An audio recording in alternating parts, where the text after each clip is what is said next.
जवन काबो तवन की आई।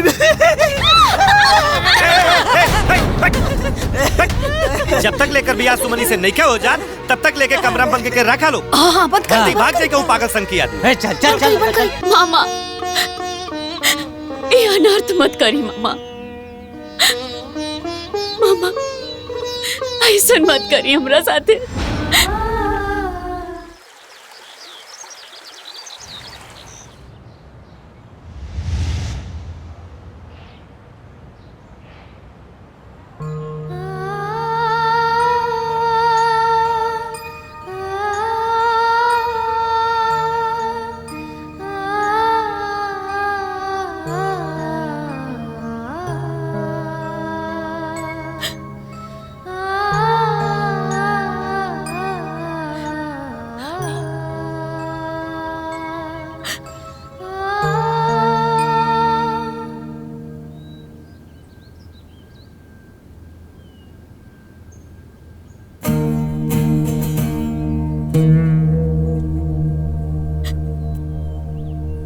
ए महारानी, अरे है मुआल का नानी के फोटो चमकौला से किस्मत ना चमकी, समझ लू। तू पहले से करम जाली रहू, करम जाली बाड़ू, करम जाली रहबू। मम्मी का मिल रे? अभी ले नाश्ता काहे के बनल? तही पूछ राजकुमारी से। आ इनकरा हमरा बेटी के खैला पियला से कोनो मतलब नहीं के, खाली अपना नानी के फोटो चमकौला से मतलब बा। सब्जी बना देले बनी मम्मी। हम सब्जी बना देले बनी मम्मी। तो खाली सब्जियों से ना ने केहू खाई। जा तनी रोटी बनावे।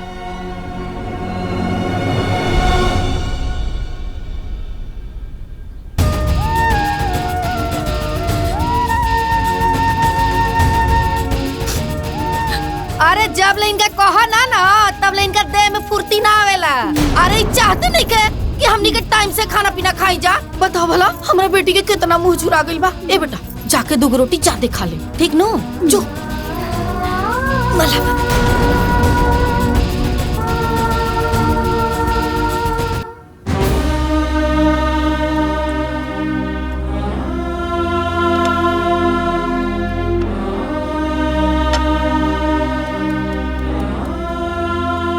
ए हमरा खातिर दूध गरम भइल की ना?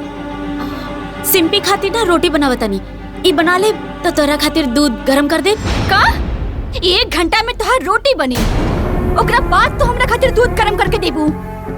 रुक माई, माई, माई। कब है बिटिया, कब है?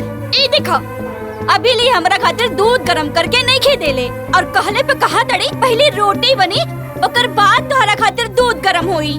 अरे तो चाहते बिया कि हमार बिटिया बिना खैले पीले मर जाई और ये पूरा घर में राज करी, राज। हाँ? मन तो करता कि गैस के पाइप खींच के तोहरा दहिया में डाल के तोहरा पे आग लगा दी। रुक जा, अब भी बताओ ताली। ए जी सुनी, ए जी सुनी। का भइल काहे इतना चिल्लाता रू? चिल्ला के पूरा घर का पारे उठा लेता रू। हम चिल्ला रहल बानी? हाँ हम चिल्ला रहल बानी। वो रवा के सुनाई देता, लेकिन अपन भगनी के करतूत नहीं के दिखाई देत बा। हाँ समझा देख के ये पहले ही हमार कपारे पे चढ़ के बोझ बनल बिया। अब बर्दाश्त नहीं क्या होता हमरा से। मामी रउआ बेकार में परेशान होता नहीं, हम ऐसा कुछ नहीं की बोलनी। रवा भात के बतंगड़ बनावता नहीं। का? हम बात के पतंगड़ बना रहल बानी? हम बना रहल बानी? अरे झापड़ मार के तोरा मुंह से खून निकाल दे बबी। अरे बहने ही ऐसा ना बोले के। का भइल कुछ बताइबू? का भइल? ना टाइम से नाश्ता देतिया, ना टाइम से दूध देतिया, ना टाइम से कपड़ा धोवतिया। अब पूछा तानी का भइल? अब तेहू तो अपना हाथ से दूध गरमा के ले सकत रहले ना। हमार बिटिया काहे दूध गरम करी? काहे करी दूध गरम हमार बिटिया? ये सब हमार बिटिया के हिस्सा के हा, तो हमार बिटिया नौकरानी बनी। हाँ और ये महारानी ममहर के धन खाई ना तो काम करे के पड़ी, बुझाइल? और सुन ली रउआ के लाड़ प्यार से ही कपारे में चढ़ गइल बिया। अगर फटाफट हमार बिटिया के दूध नहीं खे आइल ना तो दोनों मामा भगनी के चटनी बना दे, बुझाइल? चला बिटिया, अरे चल चल बिटिया।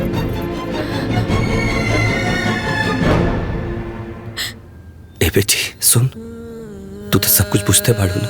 दे दे गरमा के दूध अपना मामी के। ताकि घर में शांति बनल रहे बेटिया। दे दे। ठीक बा मामा जी।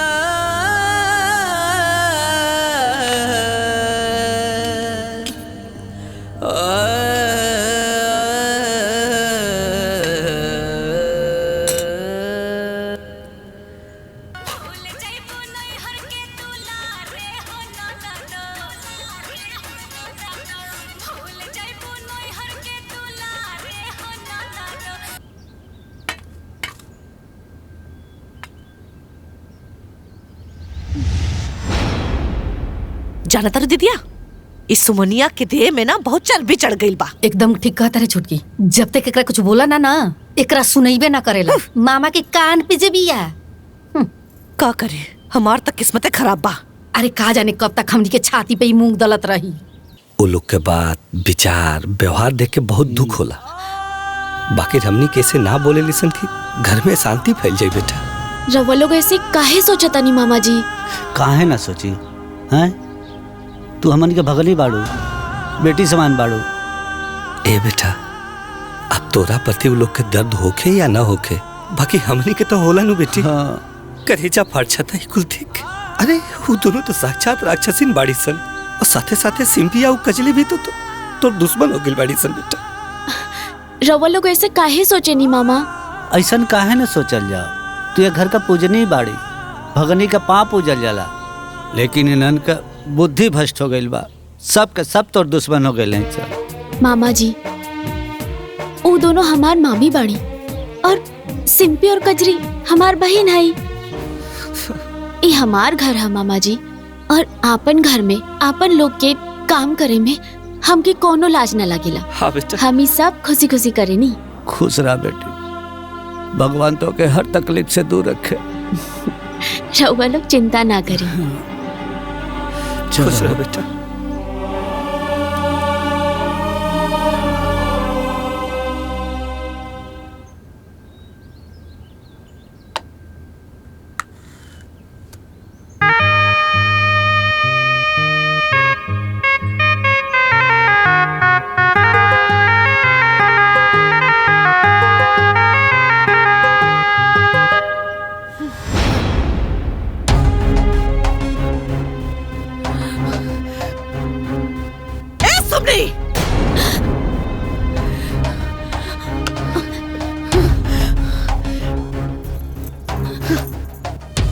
केकरा के दिखावे के बा?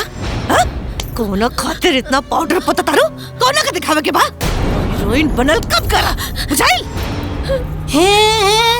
होई बोन फोन के मामा लोग के मुंह पे कोरी का पोतावे के बका? ना मामी, वो ऐसे ही। ना मामी, ए बबनी ये मोमहर में रह के ना मामा के नाम हंसावे के प्लान मत करो, समझ लू? सुन, सिंगार छोड़ा, हमनी के खातिर खाना लगावा। भूख लागल बा हमके। जा जा।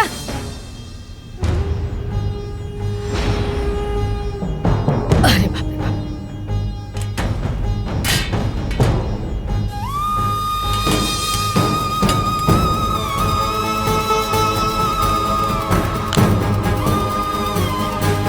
नी ना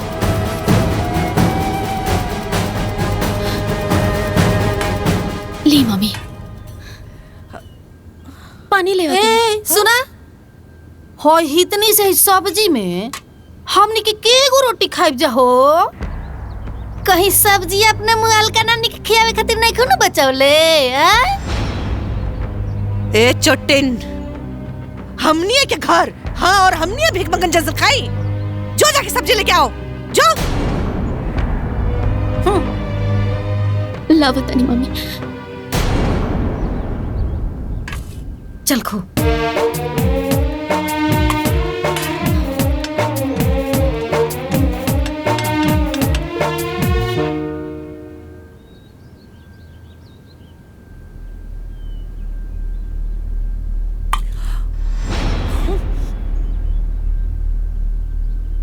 हाय देखा दीदी, अपना खातिर कितना सारा सब्जी बचा के रख ले भी यही लड़की। हाँ रे छोटकी, इ तो चाहती है कि हमनी के खोइला बिना मर जाई जा। आई अकेले असर पसर के राज करे। ना मामी, उ मामा खातिर बच्चा के रख। चुप कर चोटे, चुप कर। मामा की बच्ची, मामा चढ़ाई तो के कपार पर, लेकिन हम नहीं ना, बुझली? चल जाओ जैसे। ला दीदी सब्जी खा।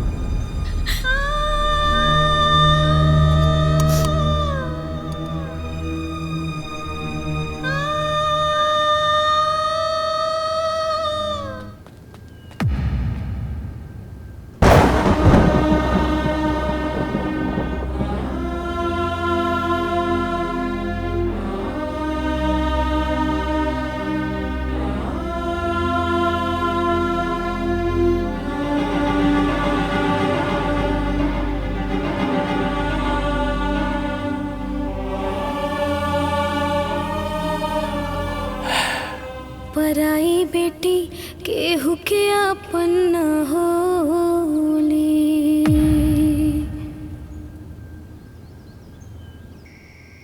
का रे सुमनी, तार हाथ टूट गइल बा का? तने जल्दी जल्दी बिछौना लगावा, हमके नींद आवता। बस 2 मिनट में हो जाई।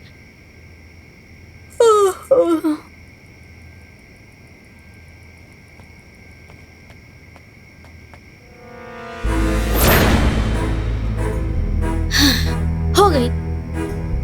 ए सुमनी, ये चप्पलवा कौन सीधा करी? तार मरल का बाप।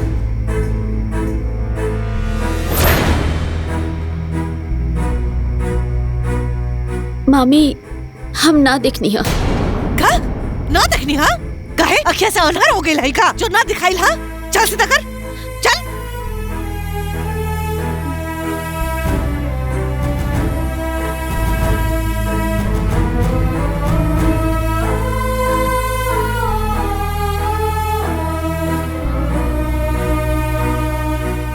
ये लड़की तो हमार दिमाग खराब कर देले बिया। ए सुमनी, ए हमार कपड़ा प्रेस मिल की ना? वो तुम बुलाइए गई नहीं, हम अभी कर देते नहीं। ओए ए भर थरिया ठूसे के त ना भुलाइलू हा। देखा ना माई, परसों भी बिना प्रेस कल कपड़ा पहन के गई नहीं, इनका वजह से। अच्छा दादा रे दादा, कावना ना सब रहतर हो कि तारा याद नहीं कर रहा?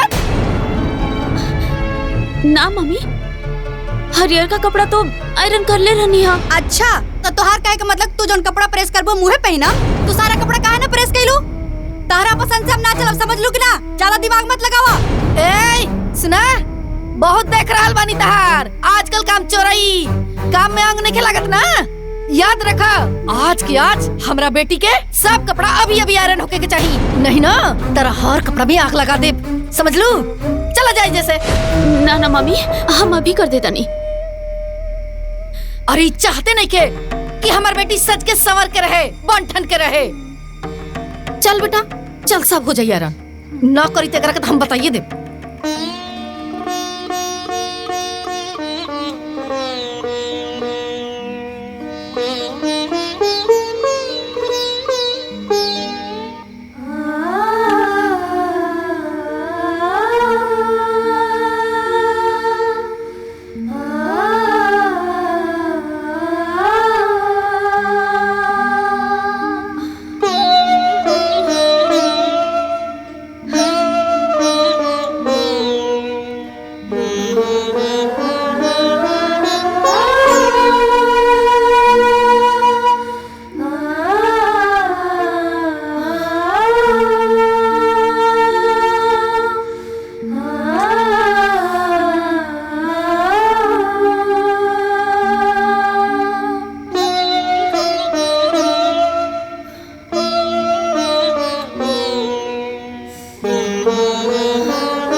खोजलिया खानी खानी के मुंह बना के रील बनावतिया। अरे दीदिया खाली मुँहे ना बनावले, बहुत बढ़िया डांस भी करेले। ओए सिंपिया, यो ऐसा नाच नाच के रील बनावेले जैसे हीरोइन होके।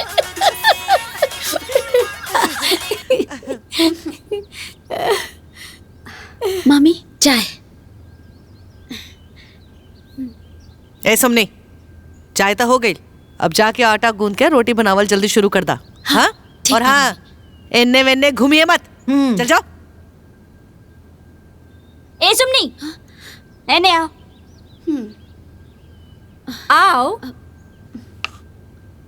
इले, कैमरा ऑन करो, रील बनाओ। हम क्या आटा साने के बा?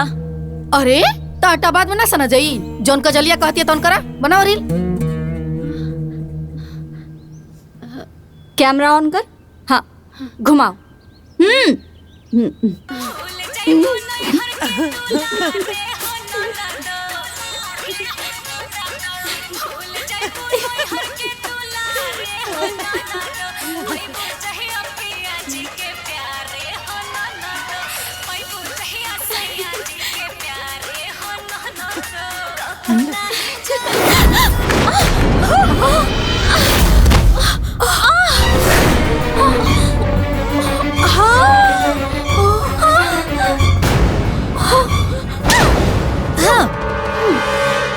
कमीनी, हाँ पगलिया, अंधरा गई बड़े का?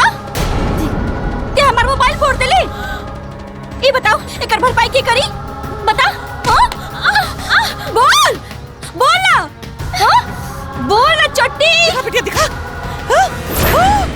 आई हो दादा, 20,000 रुपया चबा गई कलमुही। का रे कलमुही? अपने दादा के ताकत रले? एकरा पे ध्यान नहीं के गई? कलमुही कहीं के? हम जान के ना गई नहीं हूँ, तोरा से धक्का लगल तो गिर गए। मन तो करे था ना तो हर जान ले ली। बाप रे बाप, हमार नया मोबाइल तोड़ देली। आयो दादा। अरे हमनी के बेटी के पीछे पड़ल बिया, हैं? मारे से 8-10 लात घुमच के रीढ़ के हड्डी टूट जाए ना। मम्मी, हम जानबूझ के नहीं की कैले। गलती से हो गई, हमारा ऐसा इरादा ना रहा। हाय देखा नाटकबाज, नाटक करत रही, भोला बन के नाटक करत रही। ये सब फोड़ के नौटंकी बाज मारे करे भागी मर। अरे अरे अरे ई का? अरे उठ बेटा,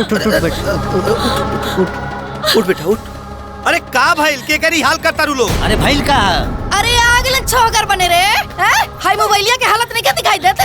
एकर हालत बड़ी दिखाई देता रे सबके। अरे बेगो मोबाइल का टूट गेल के बेचारे के जान ले बोलो। अरे चुप करी जी, आ गए पक्ष लेवे खातिर मन तो करता यही मोबाइल से एकर रीढ़ की हड्डी तोड़ दी।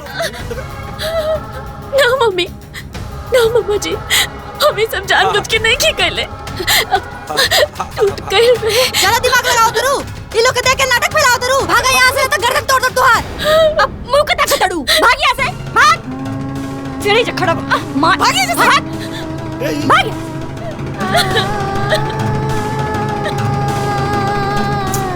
ए जी सुन ले, कल है कि कल अगर हमार बिटिया खातिर नई के मोबाइल नहीं के आई तो पूरा घर में आग लगा दे, देख लिया।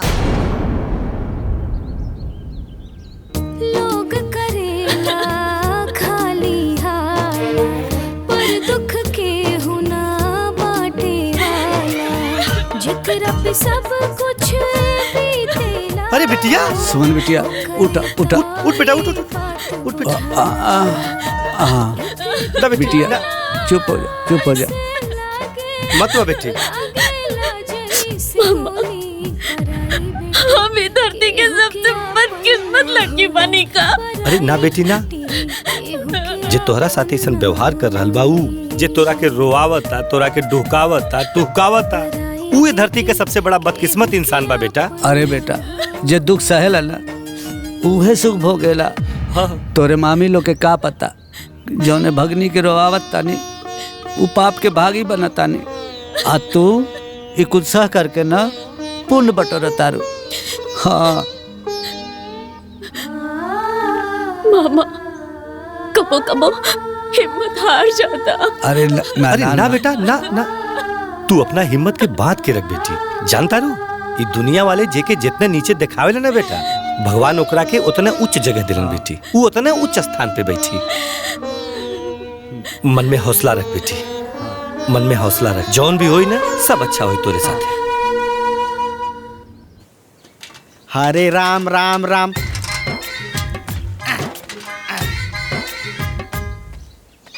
अरे गोपाल जी जयपाल जी हो, अरे कहाँ बड़ा लोग? पंडित जी आई आई अरे जजमान आई आई पंडित जी आई आई बैठी आई बैठे। उ जौन लड़कवा के बियाहे के बाद भइल रहे उ शादी काहे नहीं करत लोग? अरे बहुत बढ़िया परिवार बा, रजवाड़ा बा।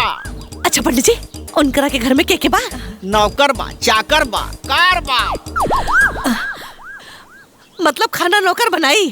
तब का तो ये पंडित जी तो हमनी की बेटी बैठ के खई हसन। तब का ए छुटकी तो हमनी के अपने बेटियन के बियाह ऐसे में घर में करे के चाहिए, चाहे कुछ हो के।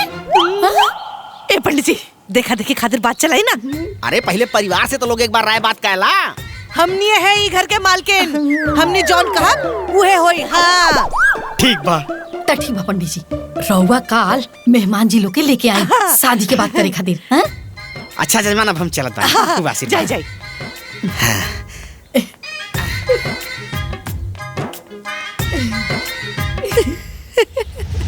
हाँ देखा, एके में के कप प्लेट आ गिलास चम्मच सब होके के चाहिए, समझ गइलू? भिखमंगा की तरह उन लोग के ना ले जाके 4 किस्म के कप में ना चाय मत दे दिया। ना मम्मी। और हाँ, हमनी भी स्टैंडर्ड में रहेला सन, और ये बात उ लोगन के पता चले के चाहिए, बुझली? और हाँ, 2 किस्म के ना बिस्किट आइल बा आ 3 किस्म के नमकीन आइल बा आ देखौर के आवते उ लोग के ना रसगुल्ला पानी मिल जाए के चाहिए, ओकरा बाद नमकीन आ फिर चाय, समझ लू? ठीक बा मम्मी। और हाँ, मिठाई चुरा के मत खाइहा। अगर हमनी के पता चल गइल ना, हाँ, तब पेटवा में हाथ डाल के निकाल ले। हाँ सुना, उ लोग के सामने ना भिखमंगा के नियन मत चल जइहा, ई दिखावे खातिर कि मामी लोग हमरे के नौकरानी बना के रख ले बा लोग, न तो धर के ना झोटवे में आग लगा दे। और हाँ, कजरिया से लिपस्टिक और काजल मांग के लगा लिहा। अगर हमार बेइज्जती भइल तो हड्डी पसली सब अलग करके रख दे, बुझली? चल जाओ जैसे जा।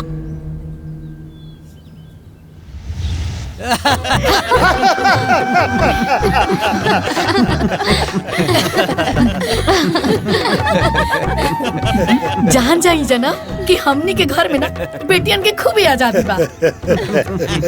यही से ता ये दोनों भाई हम देवरान जेठान के बीच में ना कुछ बोलबे ना करेलन। कहा जी सही बोल रहे हो बड़ी। अरे ना महाराज, भौजी के काला का मतलब ही है कि हमनी दोनों भाई नु आपस में बड़ा प्यार से रहल जाला। कबो कोनो बात पर नोक झोंक ना भाई।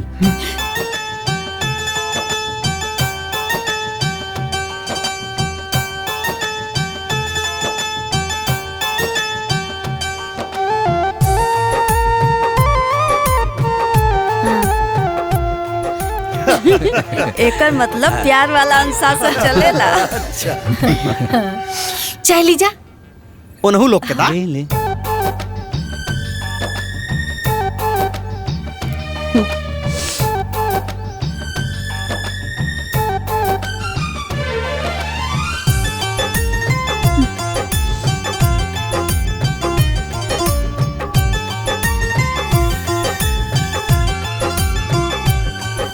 अरे बबनी लोग की भी तो बुलाई। देखा ए छोटकी आवतिया।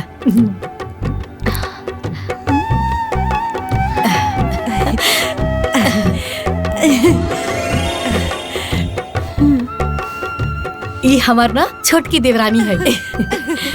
अब ई जान ली कि हमनी के खातिर हमनी के दोनों बेटी अनमोल रतन बाड़ी, अनमोल रतन। हाँ भाई, बहू तो सास और जेठानी के साथ ही रही है ना, तब तू लोग देख समझ ला। का हो बाबूजी? हाँ बेटा, सही है कहा तारा। अरे आखिर घर द्वार एहनिये के संभाले के बानो। बबुनी के हुनर के बारे में कुछ बताई ना। काहे ना, हमनी के बेटी बहुत अच्छा रील बनावेली।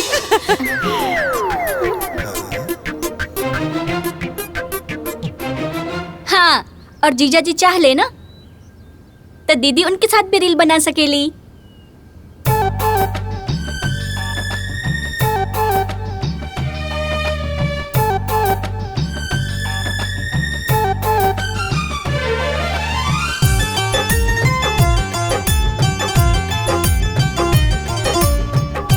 नाच नाच के ऐसा बनावेले जिससे फिल्म के हीरोइन लगे। तो कहा कि हमनी दोनों भाई के बीच में नु यह दुगो बेटी बाड़ी सन। ई के रहला? अरे का बताई बाबू, हमने के कपार के बहुत बड़ा बोझ ब्याह बोझ। हाँ, यहाँ के छुटकी बहन के बेटी ब्याह। और ओकर माँ बाबूजी लोग? अरे मोर गई लोग, यही से तई विपत हमनी के कपार पे भी है। अरे ये सब ना बोलल जाला।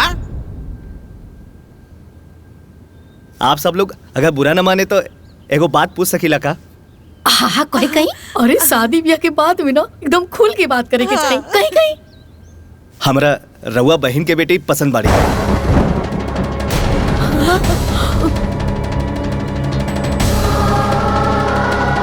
उठा उठा भाग यहाँ से, भाग। शांति शांति बात करा लोग, यहाँ के हित पाहुन है ना। अरे चूल्हा में गइल हित पाहुन। हाँ, ये कोनो बात होला? हमनी के घर में बैठ के हमनी के साथ धोखाबाजी। अब हमरा जे पसंद आइल हम ओकरा पसंद कर लेली। अब राउर बेटी हमके पसंद आई नहीं तो हम का कर सकीला?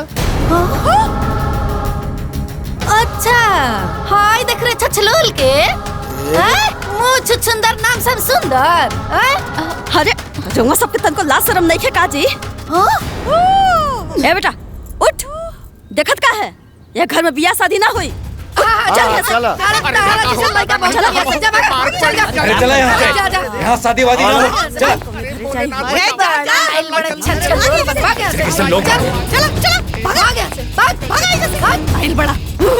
मार मार के भरता बना दे भाग। अरे दादा हो दादा, पहले से तो अपनी बेटी के सुख में हिस्सेदार बनले रहे, अब इनके भागियों में हिस्सेदार बन गई। आज एकरा चलते हमारे बेटी के बियाह कटल बा। हे भगवान, अरे दादा होते देख मुंह में फोड़ा पड़ जाए, नकटेड़ी कहीं के एकर मुंह करिया हो जाए। इतना ना सुंदर है तो हमारे बेटी के बियाह ना कटल रही। अरे रहे दा दीदी, रहे दा, वो कल मुई के चक्कर में मत पड़ा, रहे दा। छुटकी का रहे दी, देखलेस ना कितना सुंदर लड़का रहे, कितना स्मार्ट लड़का रहे। अरे ओकर सूरत हमरा हाथ से नहीं के उतरत, सब एकरा चलते मन ते करते एकरा मुंह पे आग उछल दी। अरे सुना, अब इतना निम्न बिया ते मेकर कौन दोस्त मारे शरापत ताड़ू। का जरूरत रहे कूद कूद के आगे आवे के कलूटी? तब का अगर माई काले लाल से साजे सवर के तो का जरूरत रहला इतना चटकार लिपस्टिक लगावे के और आंख में काजल और मुंह पर इतना मेकअप थोपे के का जरूरत रहला? देखा देखा देव तो लोला रंगल रहीस, आंख में काजल लगैले रहीस। ऐसे तो महीने में 4 बार पार्लर जालिस, आज काहे ना जाके मेकअप करे ले रे? बात करती ठीक ना गेलू एकरा चक्कर में मार के। और तू के तो बता दे, नहीं रुक जा। अरे जाए दा दीदी, ई कल मुही के चक्कर में अपन बिटिया पे हाथ ना उठाओ जाला। अरे जाए दा, बहुत लड़का मिली है। ए बहुजी, तू गुस्सा मत करा। अब सुमनी इतना सुंदर बिया था, ऊ बेचारी के हमें का दोष बा। और रहल बात लड़का के, तो सबर करा, ओकरा से अच्छा परिवार मिली। बउआ जी मत घबरा।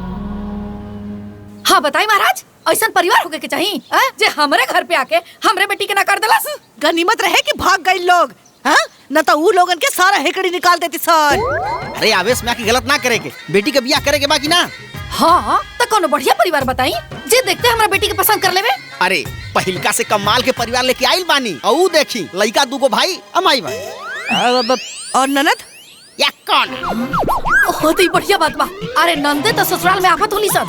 अच्छा, और लड़का के बाप? अरे चुप रही जी, जब देखा तब बोलत रहनी। पंडित जी रहुआ बताई। वो सबन के बिजनेस के बड़का बड़का प्लानिंग चलता। अरे बिटिया राज करी है राज। बाकी उ सब के? अरे रुआ चुप रही जी, पंडित जी बताई बताई। अरे वो घर में अगर राउर बेटी की बियाह हो गई ना तो राउर बेटी फॉर्च्यूनर में घूमी। हाँ ए पंडित जी, एगो फॉर्च्यूनर से घूमी कि दूगो फॉर्च्यूनर से घूमी? अरे दूगो होके चाहे एगो, गाड़ी तो गाड़ी होला। हाँ पंडित जी, तब बियाह हो जी। रोआ जल्दी से ना देखो की करा दी। ठीक बा, चलत बानी हम। आई जजमान आई, आज लगा हमार काम बन जाई बढ़िया से भगवान। प्रणाम प्रणाम पंडित जी। खूब आशीर्वाद जाई आओ लो, बाबा। खूब आशीर्वाद। ला देख हिला इतना बड़ा घर दुआर बा। ए छुटकी, अरे घोर हो कि महल है दादा। हाँ दीदी, ये तो हमने के घर से भी बड़ा बा। हाँ छुटकी, अरे हमने की बेटी ना एने से कूद के एने जिया सन, ओने से कूद के एने जिया सन, आघा जिया सन। अरे हमने के हितई नतई में ना केहू के इतना बड़ा घर नहीं के। अच्छा सुनो ना, कोनो एन्ना से रील बनाए, कोनो उन्ना से रील बनाए, कोनो एन्ना से पतंग उड़ाए, कोनो उन्ना से पतंग उड़ाए, और जब मन करे डांस करी, आराम से सूती है, कोनो टेंशन नहीं के। दूसरे के दरवाजा बाड़ू लो, तनी यहाँ तक मुंह तो बंद करके रखा लो, और काहे उज बिजा के बाड़ू लो देख के। पहले मिले दा, बैठे दा, बातचीत हुई, जब जमी तब नु बिया हुई। जमी समझ ली कि जम गईल। और हाँ, रवा दोनों विद्वान भाई ना मिलजुल के कोनो ऐसा काम मत करब कि ब्याह कट जा। समझ गई नी? रवा समझ गई नी? एकदम जजमान। चले आई चली चली चली चली अंदर चली।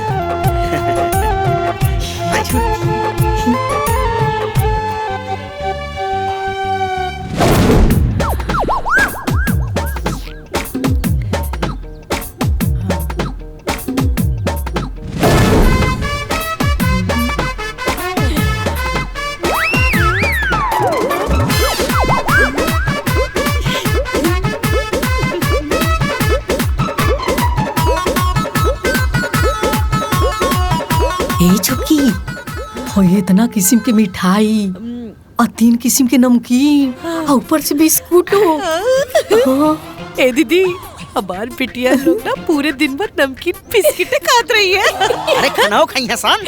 है चुप, दूसरा जगह आइल बाड़ू लोग, आराम से बात करो। अरे जाहिदी, अरे नमस्ते। अरे बैठी बैठी बैठी। हाँ, हाँ। ढेला बाबा हमरा के रउआ लोग के विषय में बतौनी है। हम फोटो देख ले बानी, लड़की हमरा के पसंद बा। अरे वो तो फोटो हुआ वाला ना। हाँ हाँ तनी सा फोटो खराब कर देले बा ना, तो हमनी के लड़की ना हाँ। ओकरो से सुंदर लगेली सा।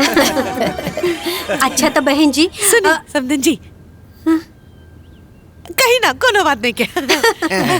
अच्छा तो समधिन जी, रउआ लोग के देख के हमार मन प्रसन्न हो गई। अब हम और का कही।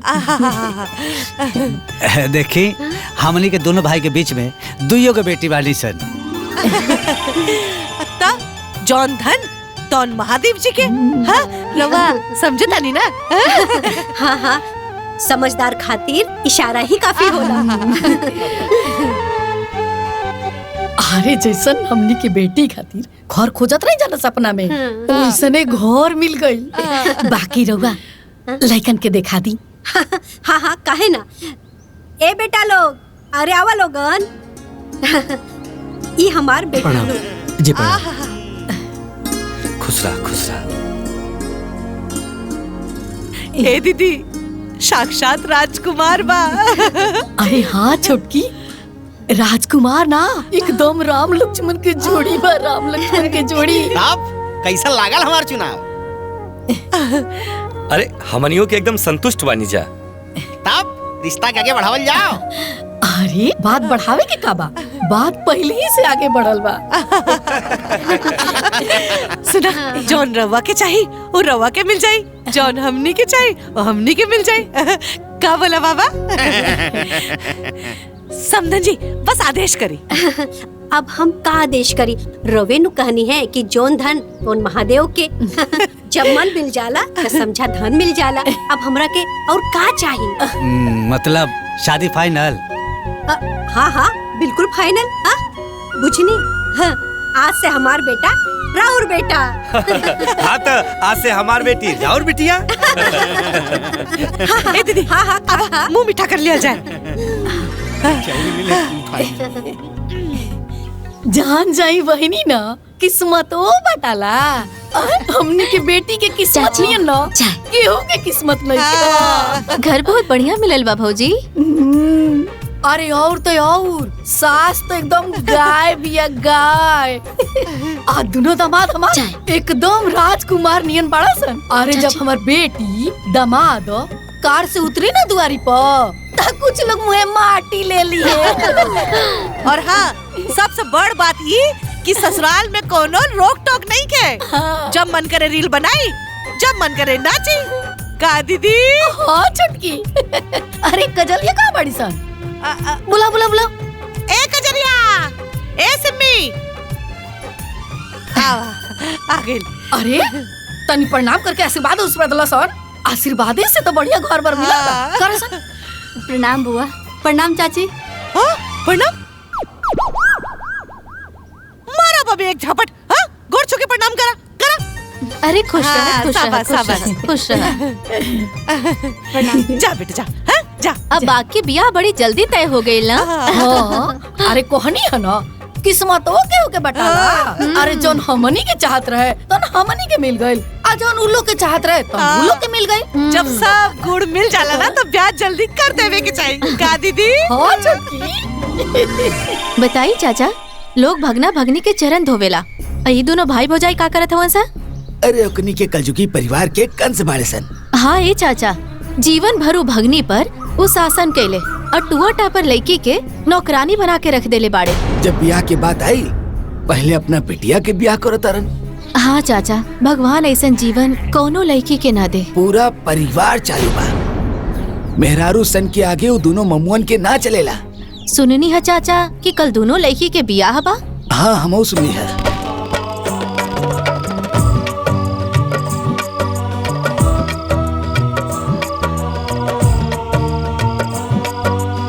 ओम द्रौ शान्तिः अन्तरिक्षगम शान्ति शान्तिराप शान्तिरोषधय शान्तिः वनस्पतयः सर्वगम शान्ति शान्तिरे देवा। ओम मंगलम भगवान विष्णु मंडलम पुंडरीकाक्ष मंगलाय तनोहरि। संकल्प लें। हाँ, लोटा पानी दाओ। अब वर वधू फेरे के लिए खड़े हो जाएं।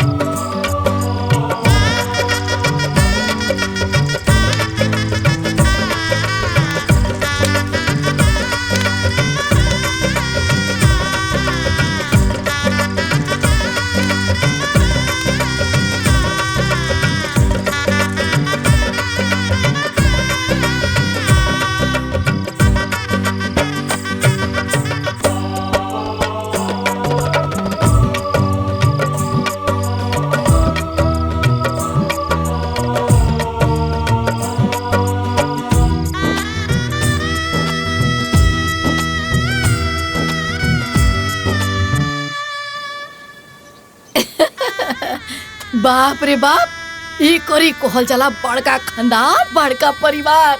आज तक के गांव में की कर इतना बारात में आयल हुई। हाँ दीदी, हाँ? हमनी के बेटी स्वर्ग में सुख भोग रहल बिया। न पट न पटेदार, बस आराम के जिंदगी। केहू हमनी के बेटी के किस्मत वो छिल्ली का। ना ना ना, सही घर बिया भइल बा। चुप करी। रउआ तमीन में के निकालत रही, उ तो हम बीच में रउआ के डांट देनी तो ये आज ही दिन देखे के मिलता। हाँ अरे भाई, अब अगर तोरा ही लोग के कृपा से बिटिया सुखी घर में बाड़ी सन तो मैं कौन बात बा? अरे ई देखा खाजा के मिठाई, एकरा तक कोनो जवाबे नहीं के। तू लड्डू खा, देखा वो मिला लड्डू बढ़िया बा ना। अरे बढ़िया, अब तो सब रिफाइंड में बनावेला, ई तो शुद्ध देसी घी में बनल बा, घी में। तो गाँव में बंटवा डालो। अरे तो सुमनी भी है ना, बांट दी। ए सुमन, भाई साहब हमें बांधल बा, ले जाके गांव भर में बांट द। ई कहे बना बांटे जाई हैं? हम बना बांटे खातिर गांव में से आदमी बुला देता नीनू। काहे? ई कोनो महारानी है, ई ना आदमी है। हाँ? और ज्यादा कपार पे मत चढ़ाई लोग। ए सुमनी, चल उठा और बांट के आओ। पहले ऊ ले जाके ऊ में बांधल बा, ऊ बांट दा, ओकरा बाद लेके जाइए। बनाओ तनी तब तक हम। जा जल्दी। सब रखा सब गई। लोग मिठाई उठाई लेके जाइए। हाँ हाँ। चाची तोरा घरे बना दे देले बानी। ठीक बा बेटा।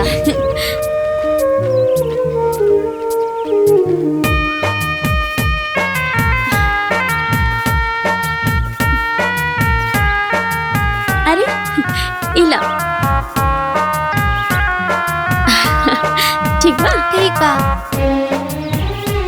अरे उनके अपन ससुर में बोनेला थोड़ो ना। अरे पूछो। हाँ तो सही है कहता रू, हम जानते देखा सुमन बिटिया आगे ले। चाची, छोटकी सन के यहाँ से ससुराल से मिठाई आयल बा। अपने ससुराल के मिठाई कब खिएबू ए बबनी?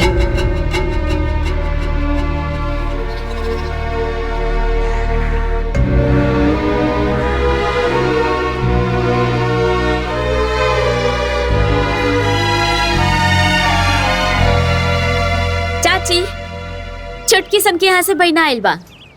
हीलिंग। रुको रुको सुमन बबनी। हाँ भाभी। ई बतावा तोहर मामा मामी तोहर बियाह बूढ़ भइला पे करी है का? असही चुप रहबू तो जिंदगी भर नौकरानी बना के रखी है। समय निकलला के बाद तोहरा के कुकुर भी ना पूछी। जिंदगी भर कुंवारे रहबू कुंवारे। ऐसे काहे बोले तनी भाभी? जन सच्चाई बात बोला तनी। तोहरा के बुरा लगा था एमे हमार का दोष बा?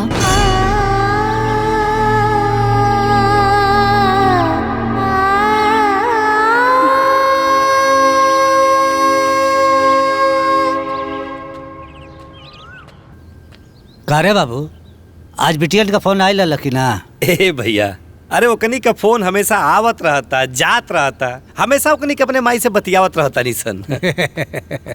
मामा जी। का बेटा? एगो बात कहल चाहतनी। कहा कहा?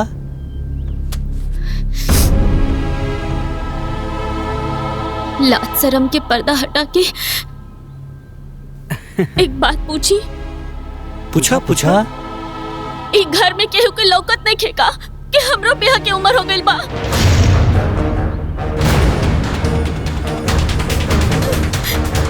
हमार ब्याह कब होई मामा?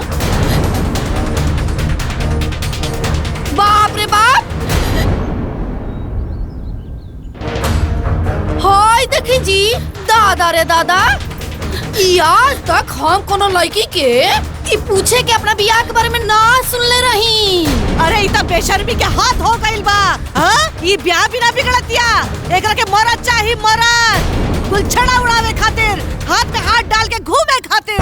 हां छोटकी, एकदम सही कहत रे। अरे दादा रे दादा, एकरा से पहले रुआ सबके मुंह में करिखा पत दे। एकरा पहले एकरा खातिर लड़का खोजी, न त एक दिन पेपर में छप जाई हां कि मामा ब्याह ना कइले और भगनिया भाग गइल। हां, अरे जितना जल्दी हो सके ना एकर बियाह करी। अरे अब दुद्दू को लड़की का बियाह कर ली। हाँ, एगो और बियाह। पैसा कहाँ से आई? हमार माई के हिस्सा तो रहे ना।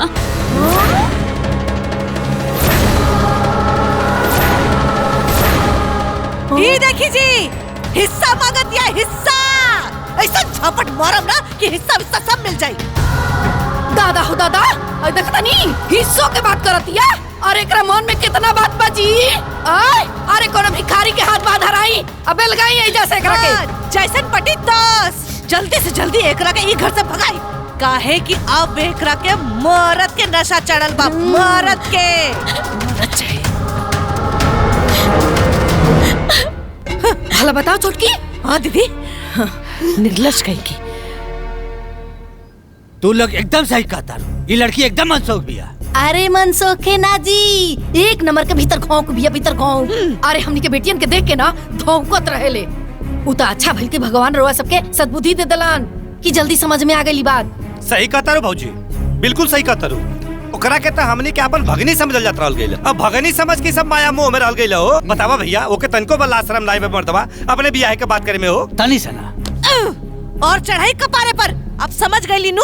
सही कहता रो। अरे ऐसन त मन करता कि ओकरा के छोड़ दिया जाओ। अरे वो अलग के दुनिया में बा। हाँ, ये बात पूछी लोग। हाँ, बुझ गई जा, बहुत अच्छी तरीके से बुझ गई जा। कितना निर्लज बिया, कितना दुष्ट बिया। कुल हमाल का लाट प्यार बेकार हो गई। ए भैया, एकर भावना सही नहीं लागत। जल्दी से जल्दी एकर विदाई करके भेजब जरूरी बा। विदाई के सपना मत देखी। कोनो भिखमंगा के हाथ धराई और एजा से भगाई। अब तू लो जौन कहता रू उहे होई। जौने मिली बिया करके पीछा छोड़ावल जाई। बिल्कुल सही कहता रू। अरे जौना लायक बिया ना एकर साथे वैसा करके पिंड छोड़ा ले एकदम से।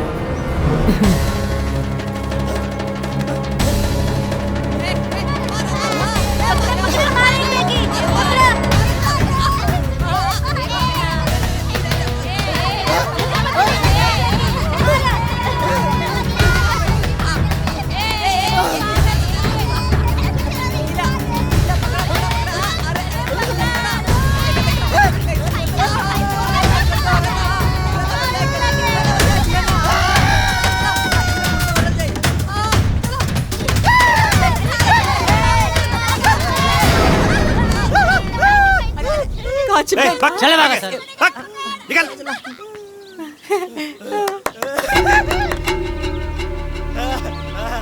ए जयपाल, हमन का जगह खोजा तनी जना, वो मिल गए। ये असुमनी का दूल्हा। सही कहता भैया, हमरा लागत कि ओकरा किस्मत में इहे लिखल बा। ए यारा, अरे बाप रे, अरे बाप रे बाप, गोर गोर मेहरारू। हमरे पास ना एको घर भी बा, ओमे खूब पैसा रखले बानी, जवन काबो तवन की आई। जब तक लेकर बियाह सुमनी से नहीं क्या हो जात, तब तक लेके कमरा बंद के रखा लो। हाँ बंद कर दे। भाग जाए कहूँ पागल संग की आदमी। ए चल चल चल चल चल चल अंदर चल।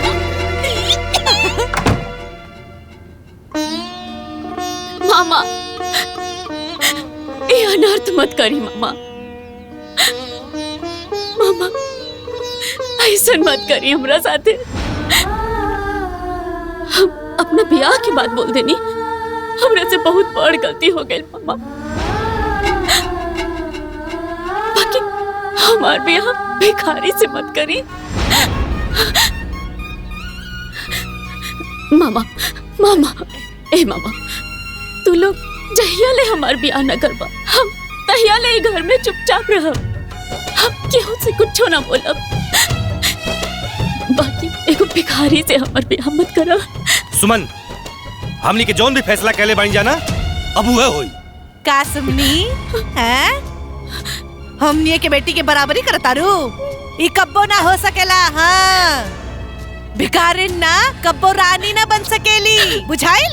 आइल बड़ी मामी हो, ऐसा मत करा।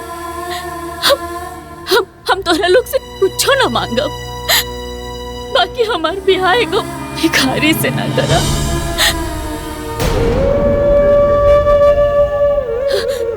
हम अपन गलती के प्रायश्चित खातिर कान पकड़ के माफी मांगतानी, कान पकड़ के माफी।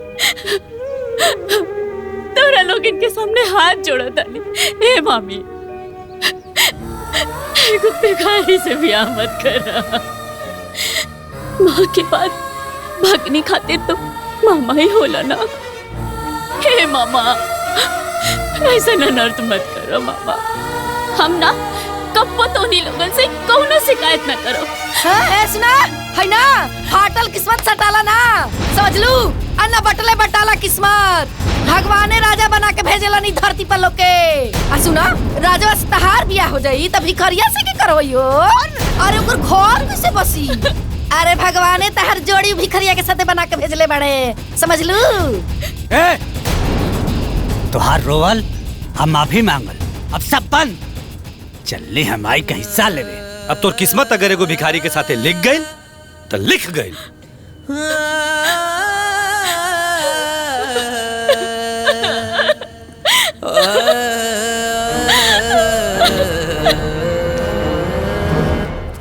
जौना 2 3 हाँ।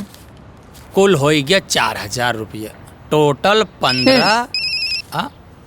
अरे फोन आइल बा, उठाई। आज जी बोली। तोरे भतीजी का ब्याह करता नहीं। चाहे ब्याह करा चाहे श्राद्ध, हमसे का मतलब बा। हाँ? दीदी जी, हम बताओ नहीं करा के। अरे चरकटवा, कम से कम 500 रुपया तो दे दे, तोरा भतीजिया के बरमाला खरीद दी जा। अरे भग बेलरी, हमनी के लगे तो जहर खाए खातिर में एको ढेला नहीं के, तो के कहां से दे? होई देखता रे। अरे दीदी हमके दी, हम बताओ। भगवान करब तू बिना जहरे के मर जासन। हाँ। अरे ताई बिना जहर खाए मर जे। ए कहा ताई की बात बढ़ौले से ठीक होई ना, हमरे पास से कौ ढेली बा ना। हाँ तो ठीक बा, फिर हमनी के दोस्त मत दिया, फिर चाहे सन हमनी के ब्याह करी सन।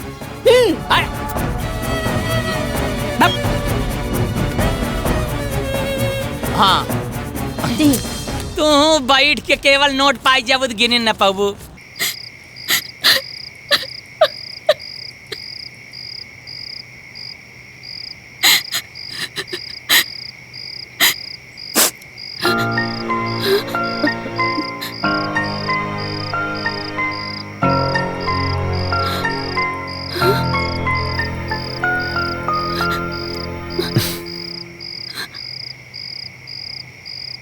ई घर हमार बा।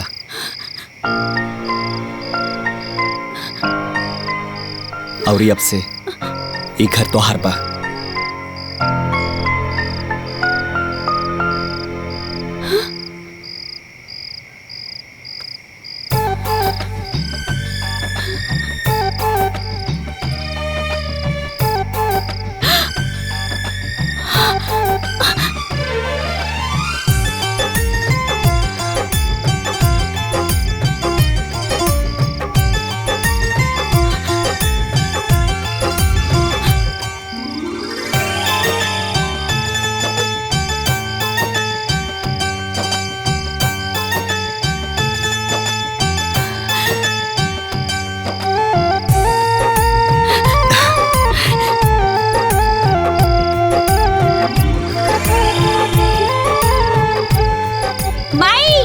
भैया भाभी के लेके आ गई ले।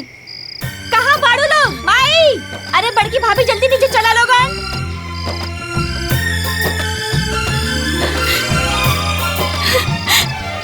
बाकी बात बाद में बताई।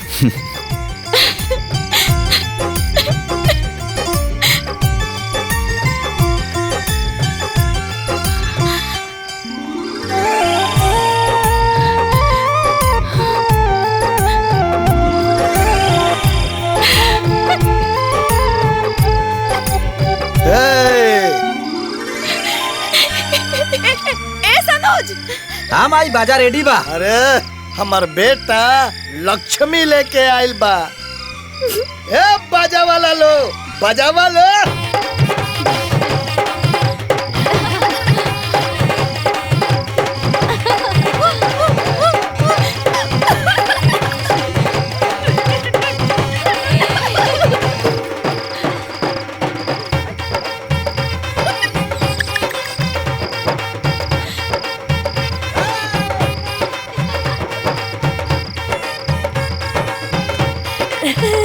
रखा बहू।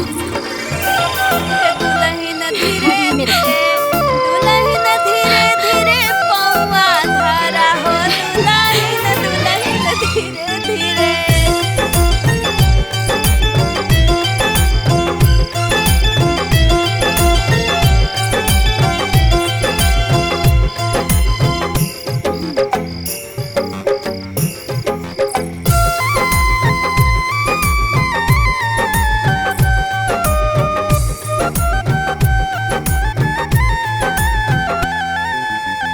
खुश बाड़ू ना? जीवन में इतना दुख देख ले बानी कि ये सुख एक सपना नियन लगा था। अब तू अपने सपना से बाहर आ जा। आज से तारा जीवन के सारा दुख के अंत हो गई। ए जी, ये चमत्कार भइल कैसे? तारा बहन के ना पसंद कैला के बाद एक दिन हम तारा मामा लोग से मिलल रहनी। बाबू, हमली के काहे बोलूला है? देखी मामा जी, अब भगनी भी तो बेटी के बराबर होनी। अब राउर भगनी से हम ब्याह करल चाहता नहीं तो रउआ सबके का दिक्कत बा? हमरा ऊ और हमरा परिवार के बहुत पसंद आड़ी। देखा बाबू, अब इन कुछ हमार पारिवारिक कलह बा जो हम तोहरा के नहीं बता सकत। ठीक बा, अब राउर परिवार के उलझन जब खत्म हो जाए तो हमरा के बता देब। हम रउआ सबके फोन के इंतजार करब। हम तार मामा लोग के जवाब के इंतजार करत रहनी और एक दिन अचानक से तारा मामा लोग के फोन आ गई। जी मामा जी प्रणाम। खुश रहा, खुश रहा। तू हमारा भगनी से बियाह करल चाहता रहा ना, तो जवाब यह बाकी बियाह खातिर तोहके भिखारी का नाटक करे के पड़ी। भिखारी? मामा जी हम कुछ समझत ना आई। अब तोहरा के हमनी के भिखारी बना के अपना घरे ले आए सन, तब तोहार बियाह सुमन से करब सन। का तू तैयार बाड़ा नू? भाई कोनो बात नहीं है, ये लोग भिखारी नियन विदा करी ना, बाकी हमनी के घर तो लक्ष्मी बन के आई। जाके बियाह करके ले आ। ठीक बा मामा जी, अब सुमन से शादी करे खातिर हम कुछ भी बन जाएंगे। हाँ। और आज तो हमरा घर के लक्ष्मी बन के आइल बाड़ू।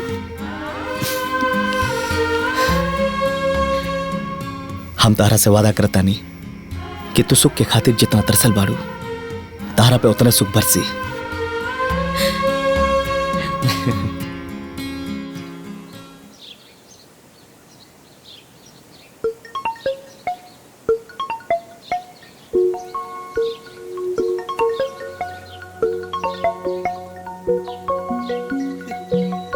केकर फोन है बाबू? भैया सुमन का फोन है। अरे लिया वा स्पीकर ऑन करा। मामा प्रणाम। खुश रह। कैसे बाड़ू बिटिया? रव्वे लोग हमारे ब्याह कैनी। रव्वे लोग के पता नहीं थे कि हम कैसन होगा। हम बहुत खुश बानी मामा। हाँ बेटा। हे मामा, हम तो सपनों में भी ना सोचले रहनी कि हमरो दुख के दिन कब हो जाए। बाकी रव्वा लोग तो हमारे जीवन में सुख के उबार बना देनी। हाँ बेटा। एगो अभागा बेटी के सौभाग्य लौटा देनी। जीवन में जितना दुख के घाव रहल ना मामा, सब भर गए। हाँ बेटा। जितना स्नेह की कमी भइल रहे सब पूरा हो गई मामा। आज ये बात तो सच साबित हो गई ना। माँ तो एक होली, बाकी मामा दूगो माँ होली। जानता नहीं मामा जी, आज हम इतना खुश बानी, भगवान से ही मनावतानी कि हे भगवान, हमरो मामा लोग के हमरो उम्र लग जाए। ना बेटा, ना बेटा, उम्र तोरा के लग जा बेटा। ना बेटा, ऐसा ना बोले के तोरे साथ कुछ हो जा। हमार के मुँह कैसे जा। ए बेटा, ए सुमन, हम जानता नहीं रखी तोरा साथे ना तोर दोनों मामी लोग बड़ा अन्याय कैले वालों बिटिया। बाकी को करियो के माफ कर देना बेटी, माफ कर देना बेटी। माफ कर दे। मामा लोग हमारा जीवन में इतना खुशी देके अब काहे रोवता नहीं?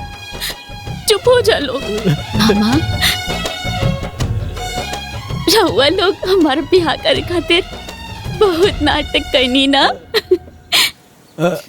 पगली नाटक ना करती जा तो तोर मामी बिया करे देती सका। अब जौन भाई तौन भाई। ए बेटी, आपन हाल चाल देत रही है। ठीक बा मामा, गोड़ लगता नहीं। खुश रह बेटा।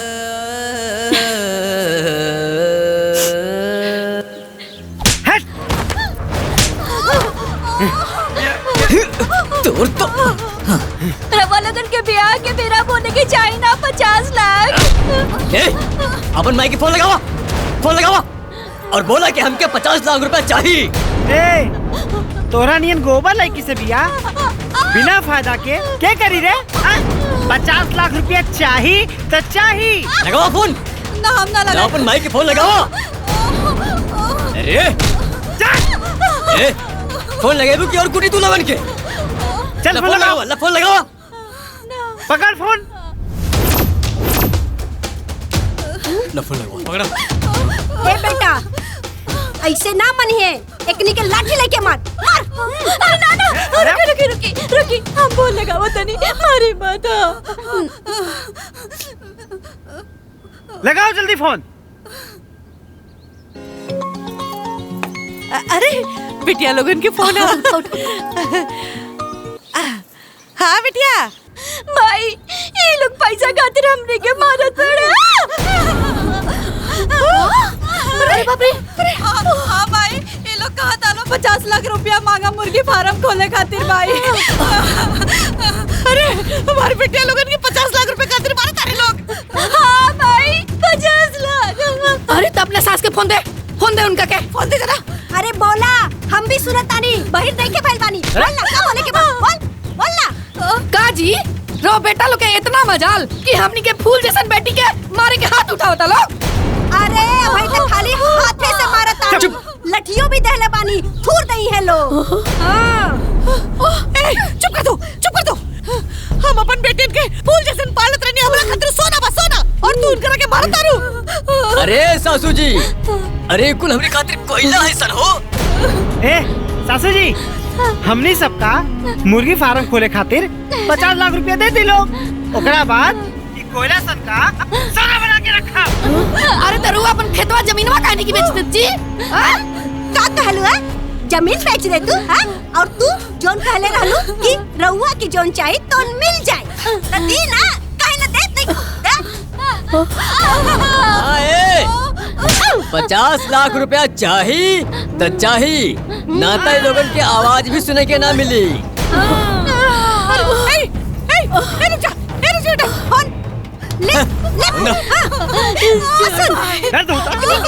भीतर ले जाओ।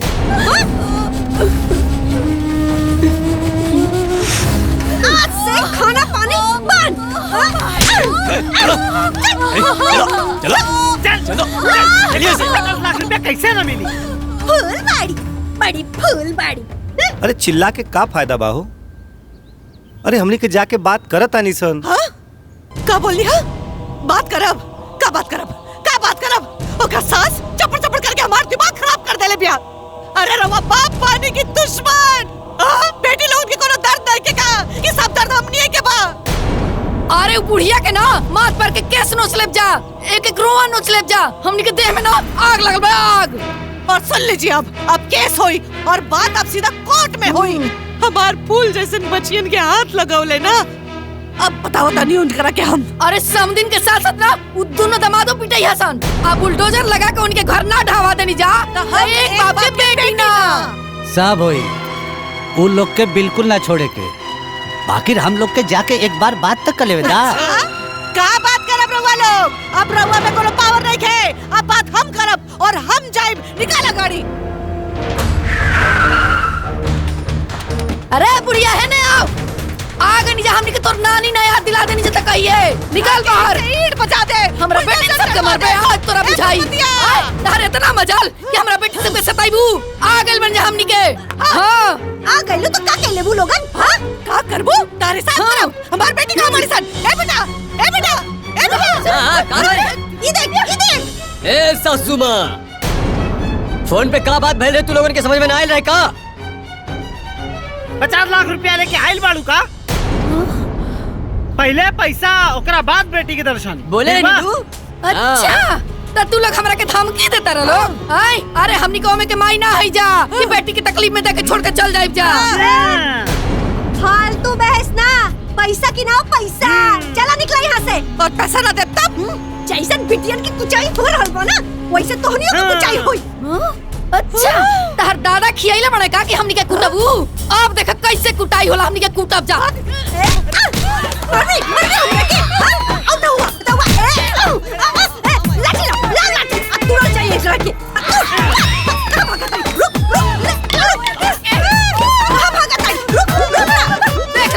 देख ले जा, छोड़ो ना तो लोग के, रुक जा लोग। अरे कोर्ट कचहरी कुछ ना, पहले पैसा। अरे आओ ना बुढ़िया बड़ा बदमाश भी है दादा। आवा ना सब जनी, अब भाई तो लाठी से तोड़ले बाड़ी। चल निकल। बाप रे बाप, ना जाने हमरा बेटियन के सुख में के कर नजर लगाएला। हमार बेटिया पता ना कौन सा गड्ढा में गिर गई लो दादा।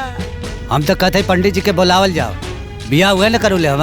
अरे उहे ढलवाते आपन के जड़ बाजी, अरे ओकरा कोड़ फूट जाए भगवान, ओकरा लकवा मार दे लंगड़ लूल हो जाए, हमनी के बेटियन के जीवन बर्बाद कर देला से दादा। अब देखा घर में बैठ के रोले से तो कोनो फायदा ना बा भैया। हमार राय बा कि चला चल के FIR लिखा दिया जाए। हाँ चला। अरे FIR करला से कुछ ना होई। पुलिस वाला ओकरा घर जाई, पुलिस वाला घूस ले घूस। हे भगवान, ओकरा घर में आग लग जाए, कोड़ हो जाए, ओकरा के एक्सीडेंट हो जाए। एक तो हमनी के बेटी खुद तकलीफ में बाड़ी सन, और ऊपर से तू दूसरा के बद्दुआ। अरे ना देवे के हो बद्दुआ। चुप रही बाबा जी, रवा का जाना बेटी के दर्द का होला, हमनी से पूछी। 9 महीना कोख में रखले वाली जा, हमनी के पता है बेटी के दर्द का होला दादा। अरे बुढ़वा कुछ कर ना रे बुढ़वा, चुपचाप खड़ा हुआ है दादा। अरे नहीं दादी दी, इन लोगों से कुछ ना होए। अगर दूसर बाप रहती ना तो अभी तक गोली मार देती, बम से उड़ा देती, बम से। कुछ ना हो इनकरा से। अरे छुटकी अरे उमी करानिया के शराब लाग गइल रे हमनी के बेटिन के सुख में दादा न जने मर बेटी कौन हाल में या सादे दादा। अरे बाप रे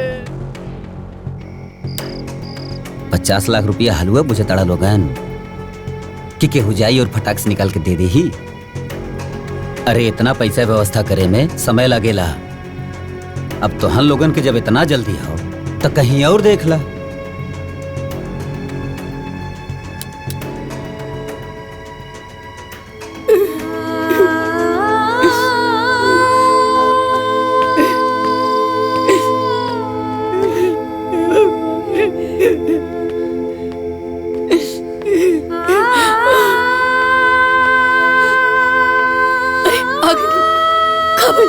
बात हो गई।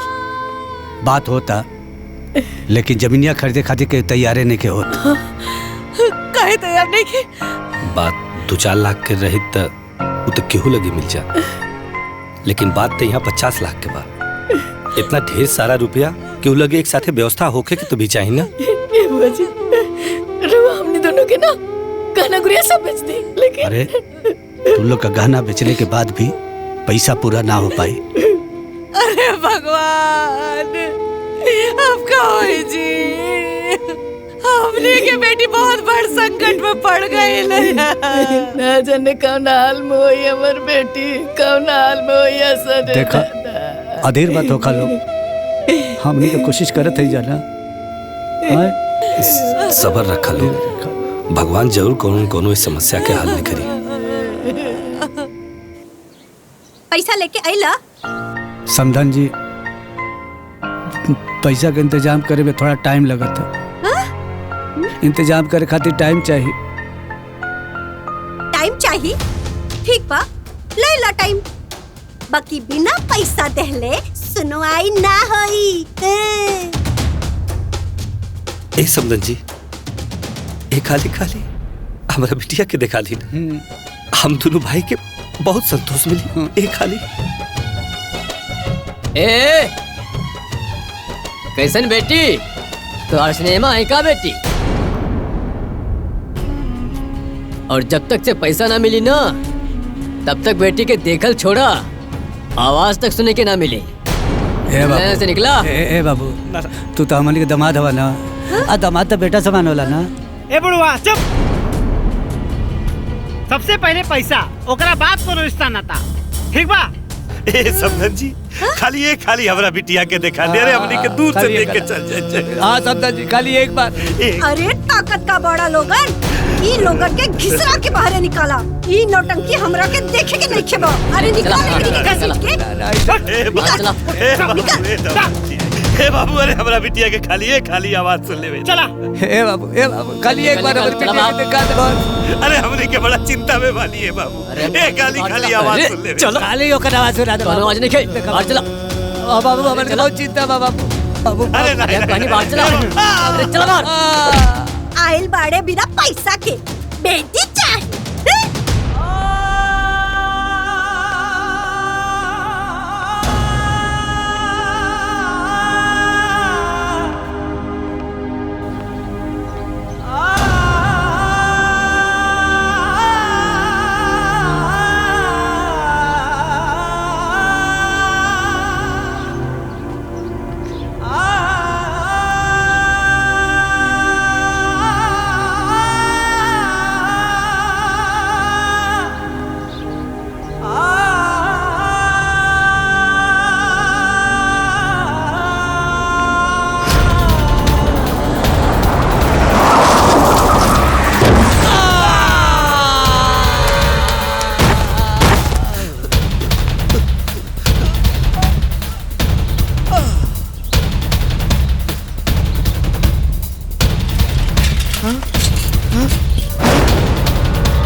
इता हमार जजमान हुआ।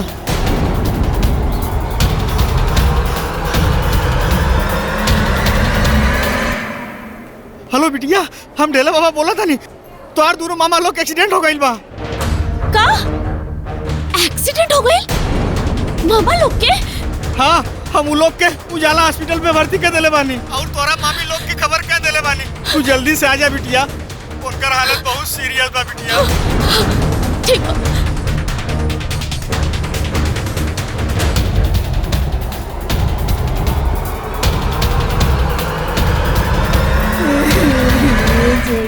भगवान का कर दिलन हमनी के साथ रहे। हमनी के तो कुछ समझ में नहीं के आ रहल बा दीदी। का गलती हो गई बा हमनी से? हे भगवान। डॉक्टर से दिखावे के रहे।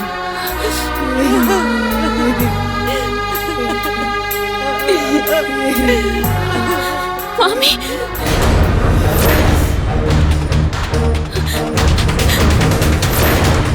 मामा लोग कहाँ बारे और ये सब कैसे हो गई?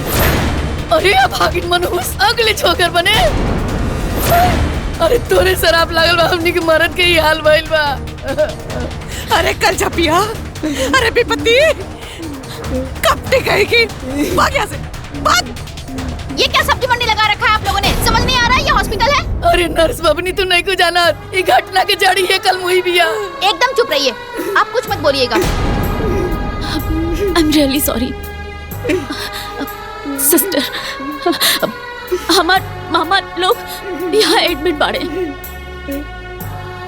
कहाँ बाड़े वो? अच्छा, ये लोगन के पति? हाँ, वो जनरल वार्ड में है। इस तरफ? हाँ, इस तरफ। अरे वो लोगन एकदम चुपचाप, एकदम शांत होकर बैठ जाएं।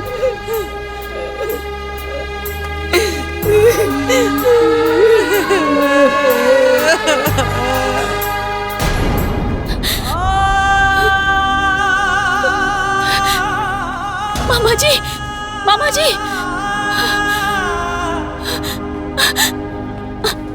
मामा जी, मामा जी,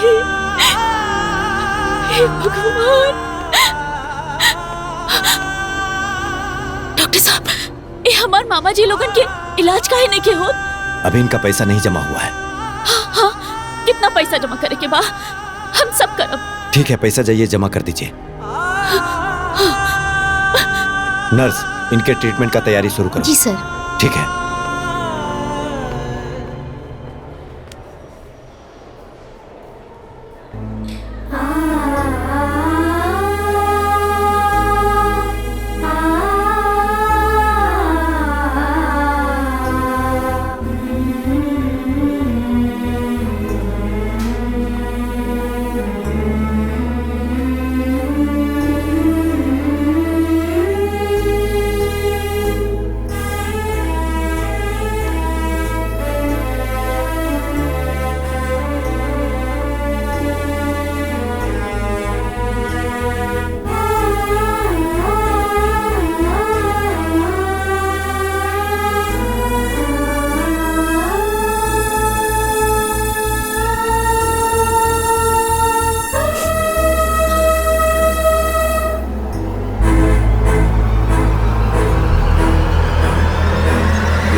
सुमन,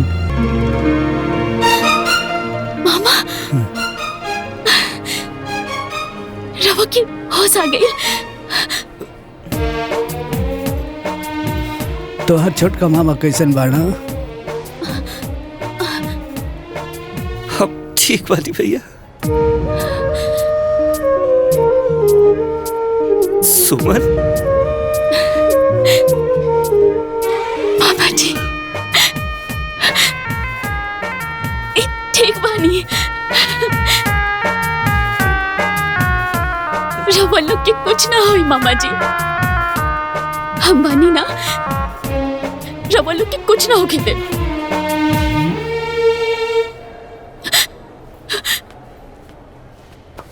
ये सब कैसे भइल मामा?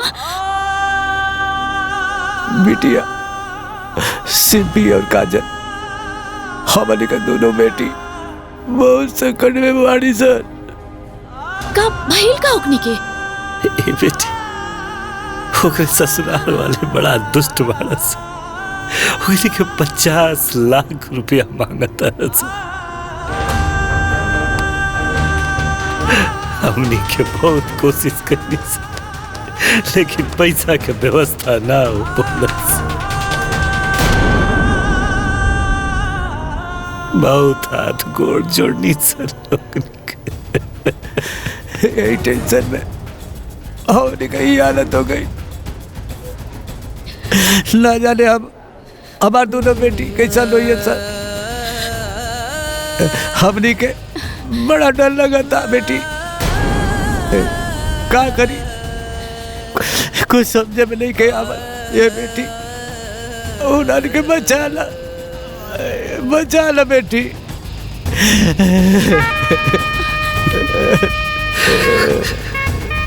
रवो लोग एकदम चिंता मत करी मामा, हम बनी ना। हम जाके ओकनी के देखा तानी, ओकनी के कुछ ना होके दे।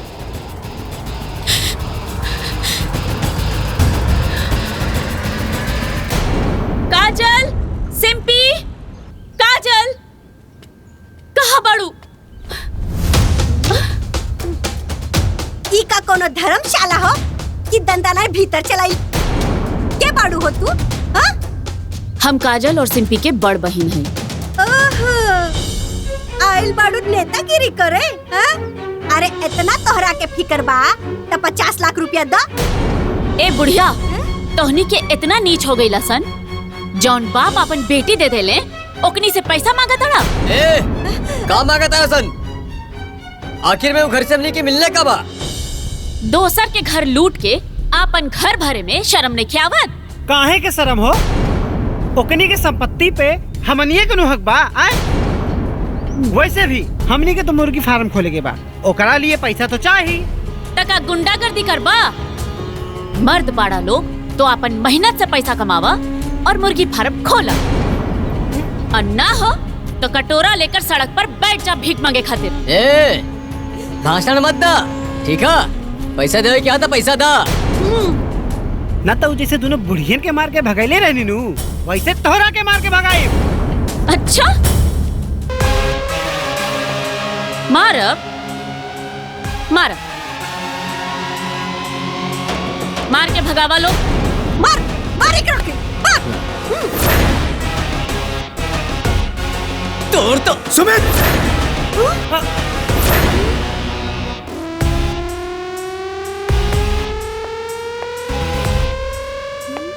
साहब रहुआ अपने औकात में रहा लोग, अतहनी के जाने खातिर बता दे कि ई हमार धर्म पत्नी है। साहब हमने के माफ कर दी साहब, हमने से बहुत बड़ा गलती हो गई साहब। मैडम माफ कर दी मैडम, बहुत बड़ी गलती। मैडम माफ कर दी हमने के, हमने से बहुत बड़ा गलती हो गई साहब। अच्छा ठीक बात, खड़ा हो जा लोग। अगर हम एक फोन करती ना तो महिला उत्पीड़न के केस में तहनी के सारा जीवन चक्की पिसत पिसत पिसा जाए। ना साहब, हमने के माफ कर दी। हमने से बहुत बड़ी गलती हो गई बा साहब। हमार बेटा लोगन के माफ कर दी साहब, माफ कर दी। हाथ जोड़तानी साहब, हाथ जोड़तानी। सर हमने के माफ कर दी, हमने के स्वार्थी हो गए रहनी सर। सर हमने के को रुपया ना चाहिए सर। हमने के माफ कर दी, हमने से बहुत बड़ा गलती हो गई। वो लोगन के हम लक्ष्मी बना के पूजब सर। हमने के को पैसा ना चाहिए मैडम। हमने बहुत स्वार्थी हो गए रहनी जा। मैडम हमने के को पैसा ना चाहिए, हमने के कुछ ना चाहिए। माफ कर दे जा हमने के। तोहरा लोगन के मदद के जरूरत तब बा। ए जी 50 लाख रुपए की चेक काट के दे दी। ठीक बात सुमन। ए बाबूनी, हम कहने ना हमने के पैसा ना चाहिए, बस हमने के माफ कर दे। ना चाहिए। माँ जी, हम ही पैसा बड़ बहन होखला के नाते अपना छोट बहनोई लोग के देता नहीं। अब ये लोग अपना जीवन में अच्छा रास्ता अपनाई, अच्छा काम करी और आगे बढ़ी। अब हमरा दोनों बहन के बुला दी लोग। बुलाओ।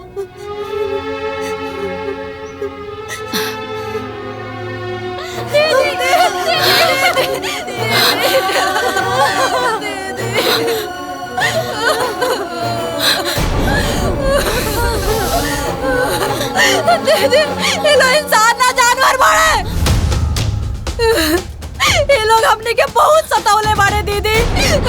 हाँ दीदी, ये लोगन के पुलिस के हवाले कर देवे के चाहिए और एकरा के फांसी की सजा होवे के चाहिए। हमने के खूब सतावले बाड़े। नहीं देखा।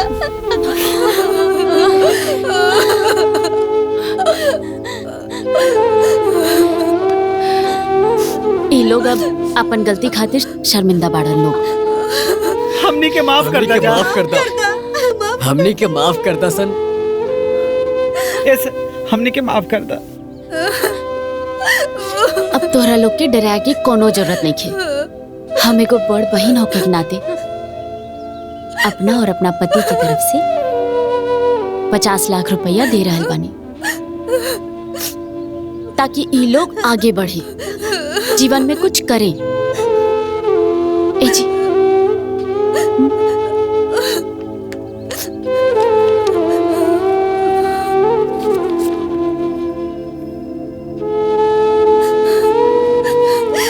दीदी, ये 50 लाख रुपया तू दे रहल बाड़ू?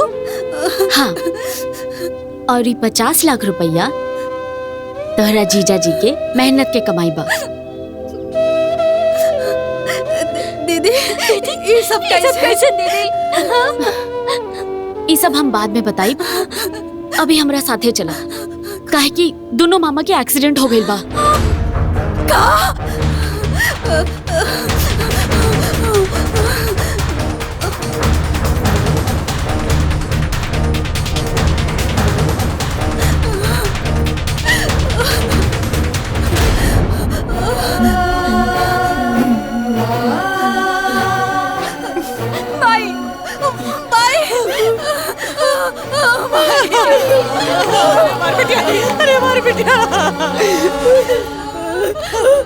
अरे बिटिया तोनी के देखे खातिर हमर आँख तरस गइल रहे। कैसे नाला तोनी के मन गइल दादा।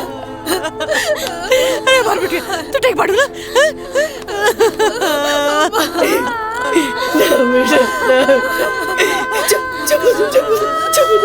भगवान तू आ गई लो। राग सुजन की चंगुल से चढ़ के आ गई लो।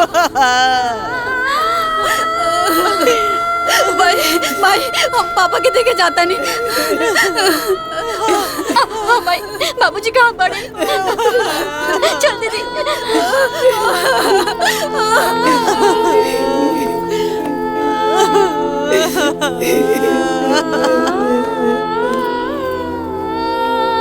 मामी,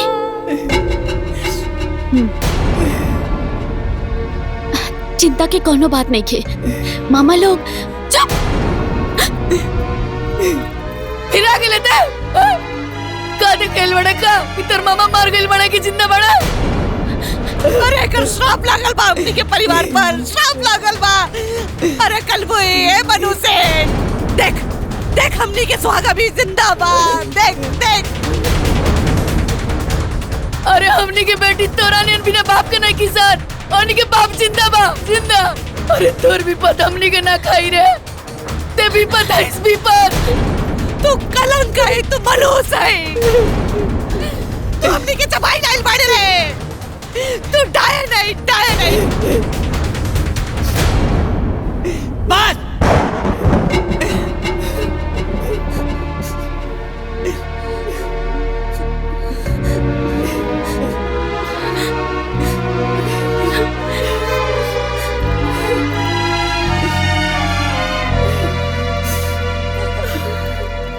अब कितना बोलबू सरे के? अरे दुष्ट औरत, आज जौन भी हमनी के बैल वाले सब तो हनी के कुकर्म के फल। अरे बिना माई बाप के बेटी के तोरी के रोआ रोआ के मुआ दला सर रे। मत मुआवा सर रे। अरे कलही आज हमनी के जिंदा है सर ना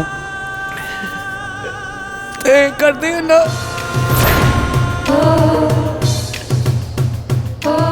आज तो के माँ का सिंदूर एकरे चलते सलामत।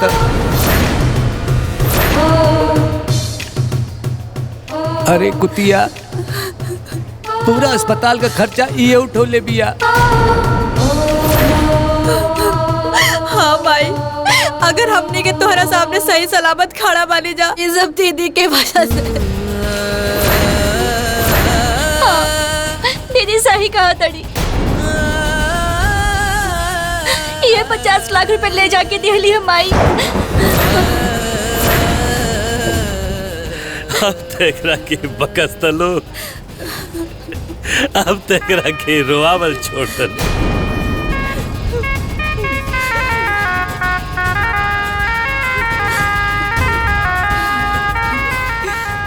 तोहन लोग एकरा के भिखारी के न भेजले रहलू है। बाकी अरे छौना बेटी तोहन के हित समझत रहला सन। आज वह बेटी जीवन दाता बन गई, हमनी खातिर भगवान बन के आइल बिया। तोहन के पाप से मुक्ति ना मिली मुक्ति।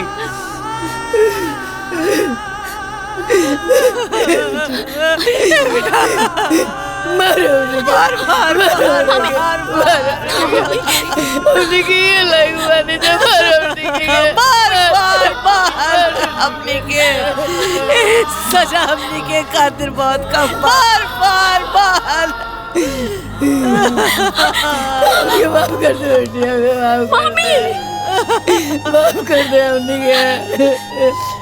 हमने के गाना मुँह से माफी मांगे जा। हमने के तोरा कितना दुख देनी, तोरा पे कितना अत्याचार कईनी।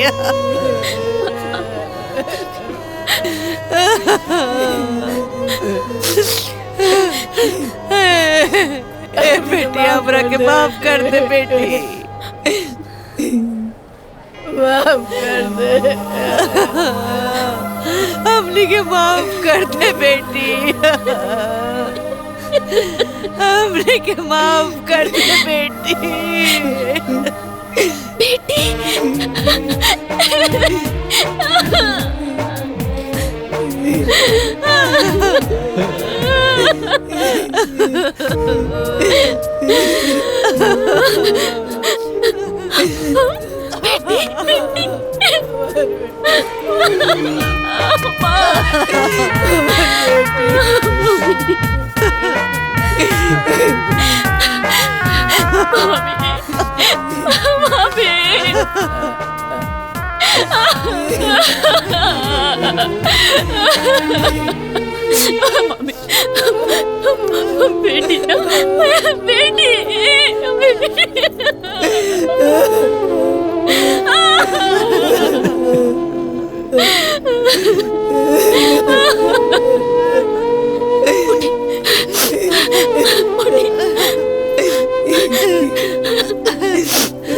बिटिया तो हमार बिटिया है।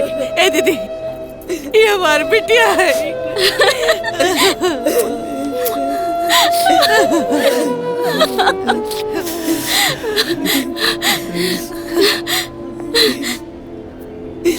ए बेटी तारा के तम देख लेनी पर तम आज कहाँ पड़े। प्रणाम मामी जी।